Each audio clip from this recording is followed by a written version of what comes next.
Assalamualaikum warahmatullahi wabarakatuh. Apa kabar teman-teman semuanya? Semoga kabarnya hari ini baik-baik saja. Baik teman-teman, hari ini saya akan ngebahas tentang vaksinasi.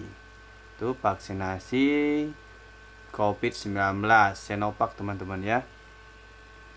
Ya, sebelumnya teman-teman jangan lupa selalu menerapkan 3M. Mencuci tangan, menggunakan masker, dan selalu menjaga jarak. Semoga kita semua terhindar dari COVID-19 ini. Baik teman-teman, hari ini saya akan ngebahas apa itu vaksinasi. Ya, oke teman-teman ya. Vaksinasi yaitu merupakan upaya pemberian kekebalan tubuh untuk melawan virus yang sudah dikenali, yaitu yang manjur untuk mengendalikan wabah, bahkan memberantas dan menghilangkan wabah dan penyakit di dunia.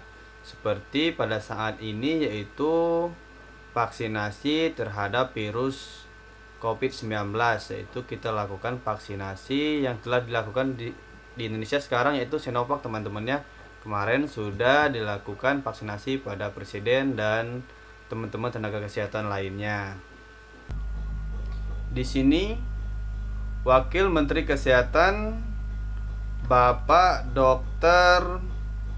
Dante mengatakan imunitas tubuh ada dua.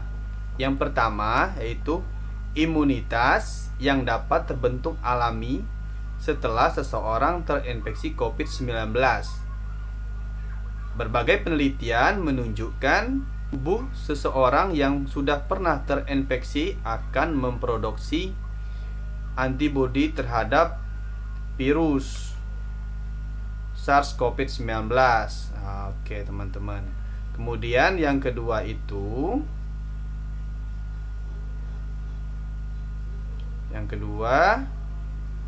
imunitas buatan yang distimulasi dengan menggunakan antigen tertentu.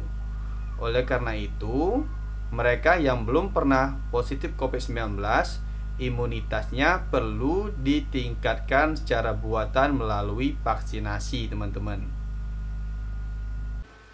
Di sini juga Wakil Menteri Kesehatan yaitu Dr. Dante Saxono mengatakan orang yang sudah positif COVID-19 biasanya sudah memiliki antibodi atau telah terbentuk kekebalan tubuh secara alami di dalam tubuhnya terhadap COVID-19 ini, teman-teman, sehingga tidak perlu lagi divaksinasi. Oke, teman-teman yang sudah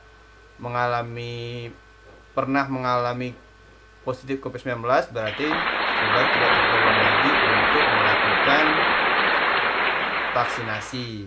Seperti saya juga teman-teman ya, saya sudah 2 hari yang lalu sudah melakukan isolasi di hotel dan akhirnya saya alhamdulillah sudah pulang. Sekarang alhamdulillah sehat-sehat saja dan berarti saya tidak tergolong lagi untuk penerima vaksinasi ini, teman-teman.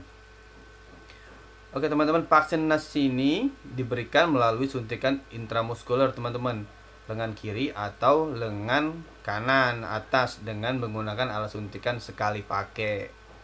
Ya. Oke.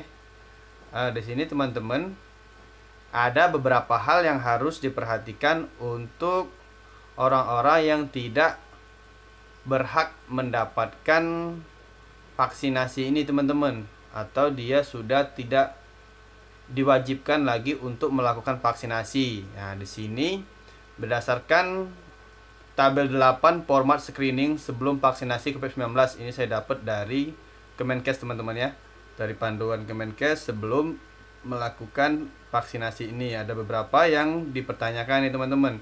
Yang pertama yaitu apakah yang bakalan kita suntik ini pernah mengalami atau pernah terkonfirmasi penderita COVID-19. Nah, apabila sudah pernah, maka dia tidak berhak lagi, teman-teman. Kemudian, apakah yang bersangkutan sedang hamil atau menyusui, teman-teman.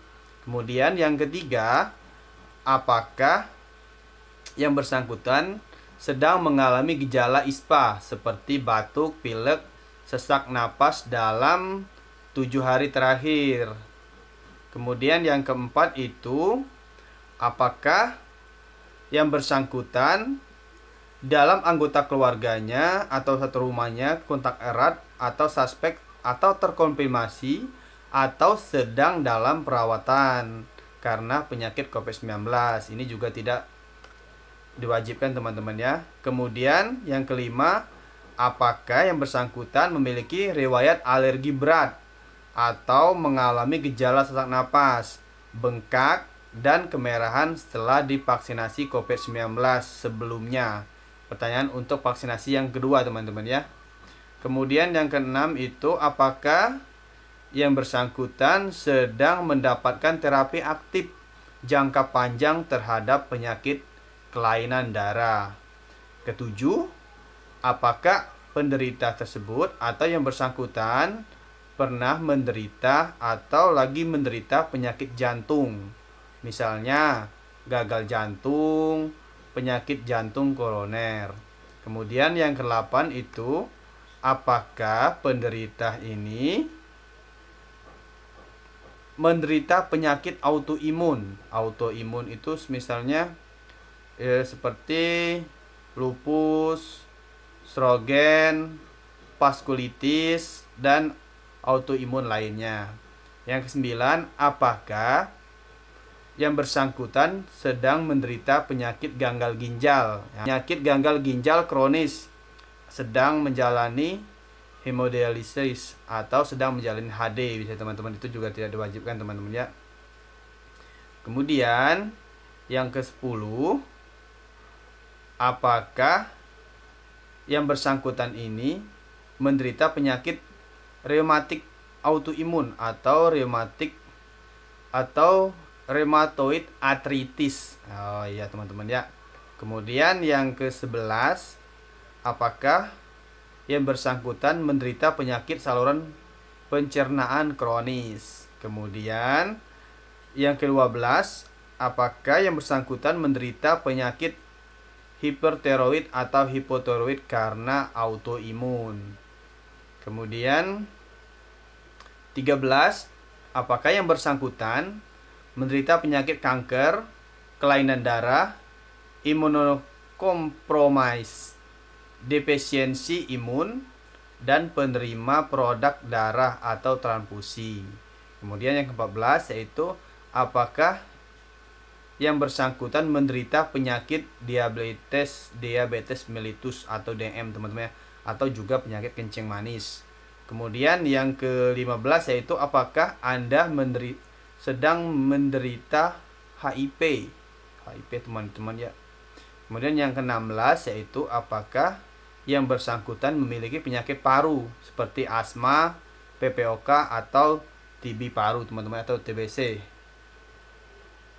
Ya, di sini teman-teman ada tentuan khusus yang harus diperhatikan teman-teman ya.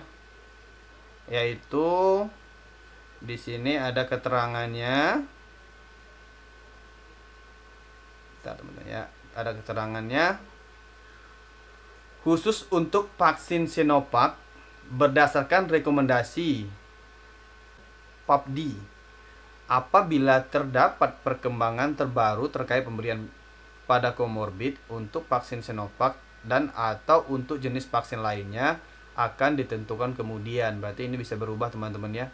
Peraturannya berarti bisa berubah nanti sesuai dengan perkembangan setelah dilakukan vaksinasi nanti. Kemudian di sini yang harus diingat yaitu, apabila berdasarkan pengukuran suhu tubuh calon penerima vaksin sedang demam, yaitu suhunya sama dengan atau lebih dari 37,5 derajat Celcius. Vaksinasi ini ditunda sampai pasien sembuh dan terbukti bukan menderita COVID-19 dan dilakukan screening ulang pada saat kunjungan berikutnya.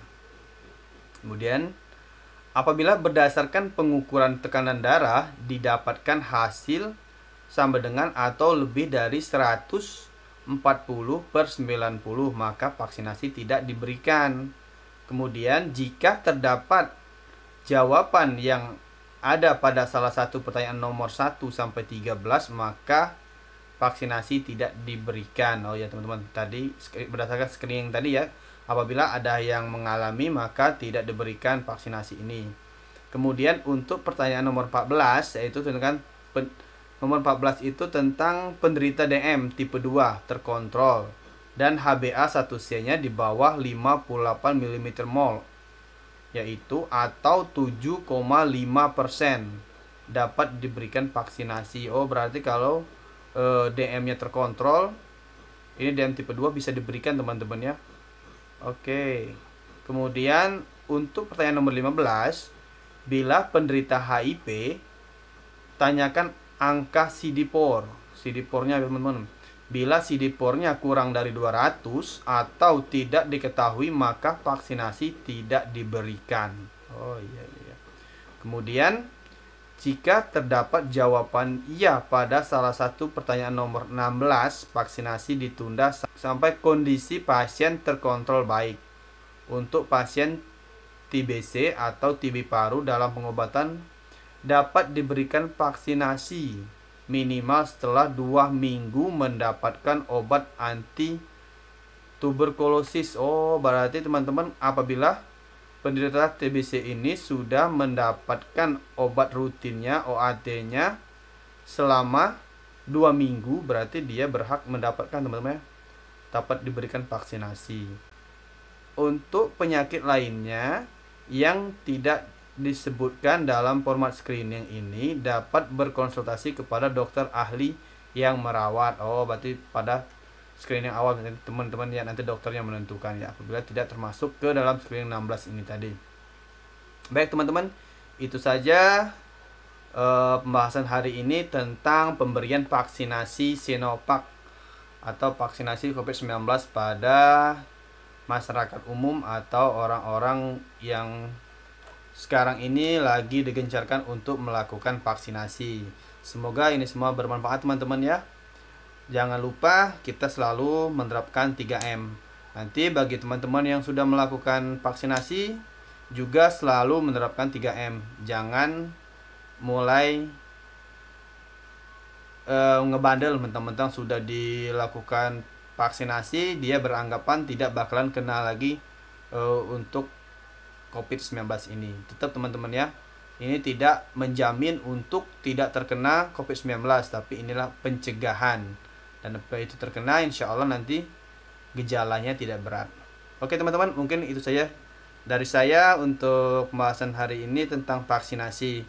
Apabila teman-teman suka, jangan lupa bagikan dan like, dan serta jangan lupa di subscribe teman-teman ya, karena subscribe itu gratis. Oke teman-teman, terima kasih. Assalamualaikum warahmatullahi wabarakatuh.